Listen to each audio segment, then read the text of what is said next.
have decided that Donald Trump has the vision for this country. And he has finally woken up this majority, the silent majority that he talks about.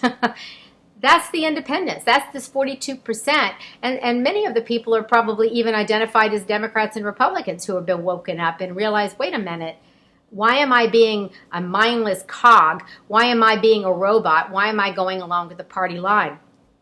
When Trump is attacked by Fox News or by party members or whoever it may be for not saying that he will mindlessly support whoever the Republican candidate is if it's not him, I think that's a great thing that he does that, because it shows he's a maverick. He shows he's not a conformist, that he's not just going to mindlessly say, oh, sure, I'll just do whatever you say because I'm an idiot. I mean, it's actually embarrassing that the other candidates agreed to do it. I mean, they should be embarrassed by that.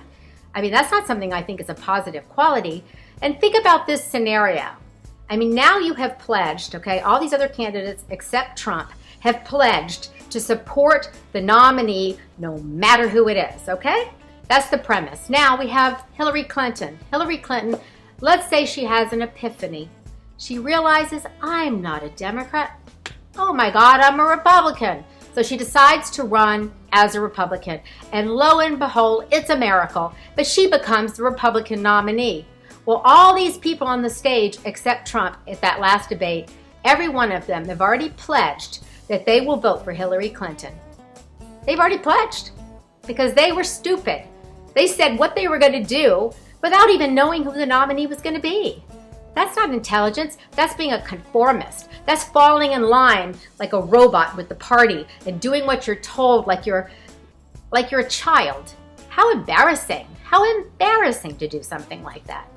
Now, another criticism that Trump gets, Trump will be criticized for his language. I can tell you why he gets away with it, by the way.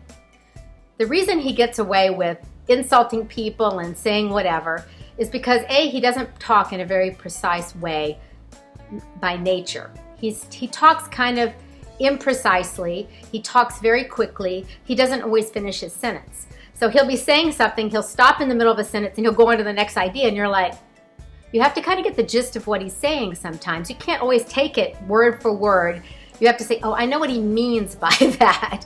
But the media, certain people in the media who want to get him, say, oh, goody, goody, I can get him now because of what he said, because it wasn't precise. And it's easy to take out a little sound bite and say, pop, he said this, and that's why they take it out of context frequently. And also he gets away with this because he kind of does it as part of his personality to insult men, insult women.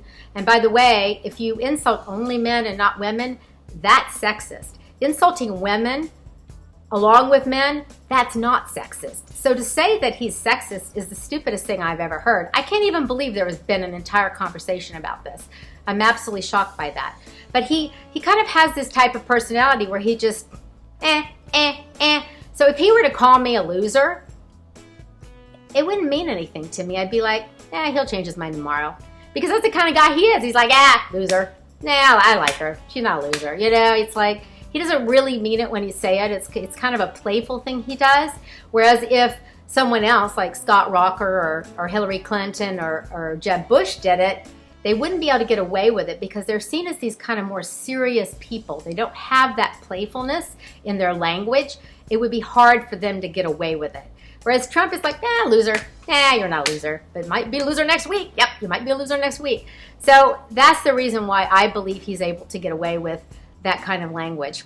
Also, just to bring up the debate again, the blood comment, he also made the blood in the eyes comment at the same time. He made that comment against Chris Wallace, a male. Obviously, Chris Wallace wasn't having his period. So, I mean, I don't even understand how everybody came to this conclusion that had to do with hormones. I mean, to me, it's like, I don't even get it. I think it's just people who wanted to find something to attack him on because I didn't see that. My daughter didn't see that. I did think Fox News was highly unfair to Donald Trump during the debate. And I don't blame Megyn Kelly because I don't believe she's the person who was completely in control of those questions. I believe there was probably a pool of individuals at Fox News who created those questions. And I believe that when he was asked, it was not to derail his campaign, but it was to get ratings for Fox News.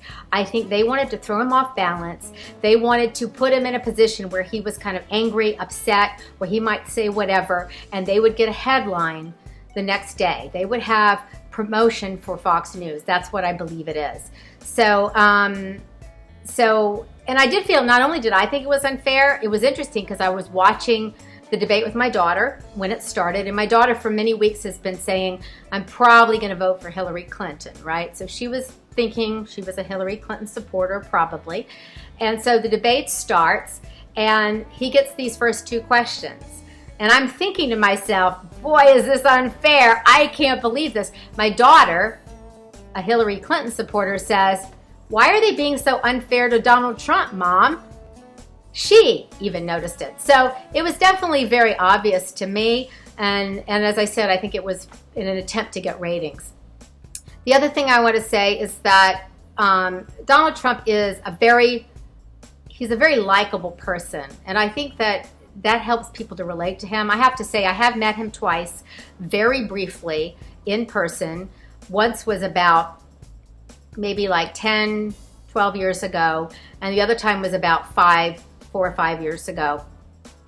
And he really genuinely likes people, and you can just immediately relate to him. So the fact that he's a billionaire doesn't matter to people, because not only the argument that he can't be bought, etc., which I think is a really positive thing, by the way, because we definitely need campaign finance reform, and I would like to see no money in politics whatsoever, personally. I'd like to see clean money elections. But it's also the fact that he is just very relatable. And that is how he comes off. And he comes off that way on television, but he even more comes off that way in person. And I think he really genuinely likes people. And he already has all the money and all the fames. So one asks oneself, why is he running for president?